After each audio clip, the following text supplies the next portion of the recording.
Hi there everybody, and welcome back to another episode of Prestige Liquids. My name is Andrew, and as always it is fantastic to have you here with me again on another whiskey review video.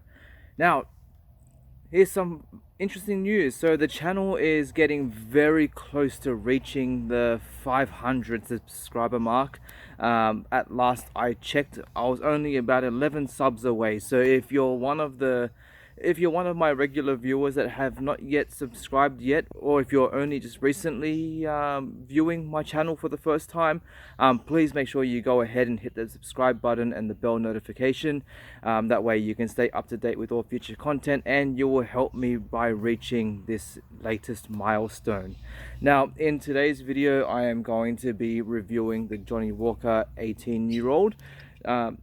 So I'm not really going to go into overly too much information about this. There are plenty of other channels that have done that already. My main focus is going to be purely on the whiskey itself. But before we pour it, just a little bit of information. So obviously, being a Johnnie Walker whiskey, this is a blended whiskey. It's bottled at 40% ABV, and it has an 18-year-old age statement. So let's pour some into the glass and let's get started on this review.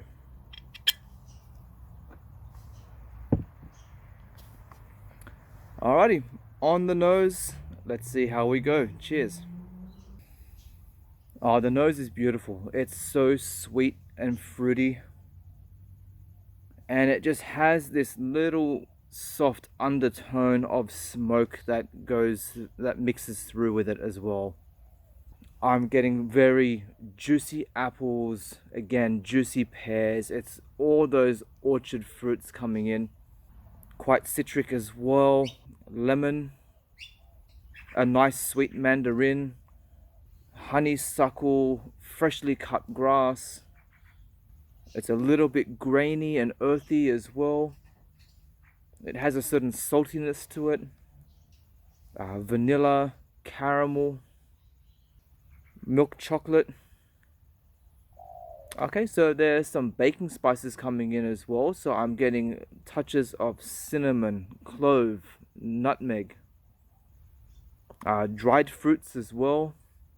So raisins, figs, dates.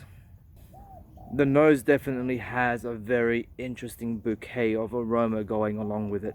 I think this is definitely one of those whiskies that I could spend a lot of time nosing and finding even more from it. But at the moment, those are the immediate prominent notes that I'm getting. So let's see what we get on the palate. Cheers. Okay, wow. So the first thing you're going to notice on the palate is just this nice, gentle, soft, sweet peat, and a sweet smokiness to it as well.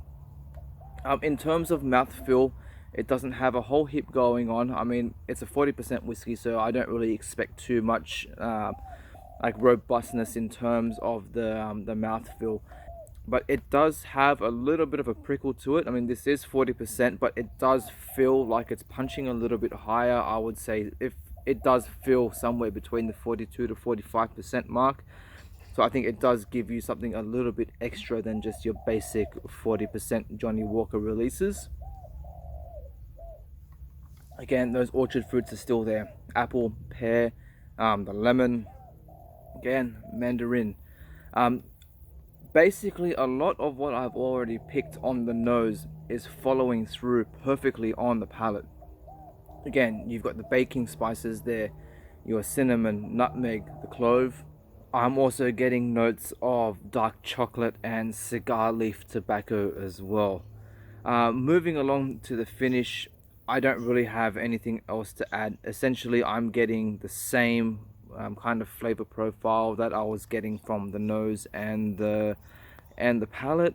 The only difference is that you do tend to get more of these stronger like wafts of smoke that come up, and also a bit of like a vanilla cream influence as well. But overall, you're pretty much getting the same experience from beginning to end. It has a perfect balance to it. Nothing is out of place, nothing is fighting for attention. It just does everything right. Every note you get, it just hits these nice solid points that follow through from beginning to end. This is definitely going to be one of those whiskies that if you give it a bit more time, or if you're sipping over a longer period of time, you will definitely get many more notes and flavor profiles out of it as well. So I think if you do have a bottle of this available at home, definitely take your time, let it sit, pick it apart, and enjoy every moment of it. Typically, Johnnie Walker does tend to get a lot of, they do generally cop a lot of crap. Some of their whiskies I feel that is deserved, on others such as this, definitely not deserved. This is a fantastic whiskey, and it just goes to show that Johnnie Walker are definitely capable of still releasing some absolutely fantastic whiskies. Judging purely by the overall taste and profile of this, I think this is everything that the double black wants to be. I mean, the only disadvantage being is that it obviously costs quite a bit more, but for myself, I think if I was going to be picking between the two, I would definitely be saving my money, and I would build up to get this instead of the double black. I think it is definitely a much more enjoyable experience. Well, I'm going to leave it at that. Again, as I mentioned at the start of the video, so close to reaching those 500 subs. So if you have not yet done so, please make sure you hit the subscribe button. My name is Andrew, and I'll see you all again on the next video. KIPPIS. Well, since you made it this far into the video, why not go ahead and check out some of these other reviews that I have done. I'll see you all again next time. Bye bye.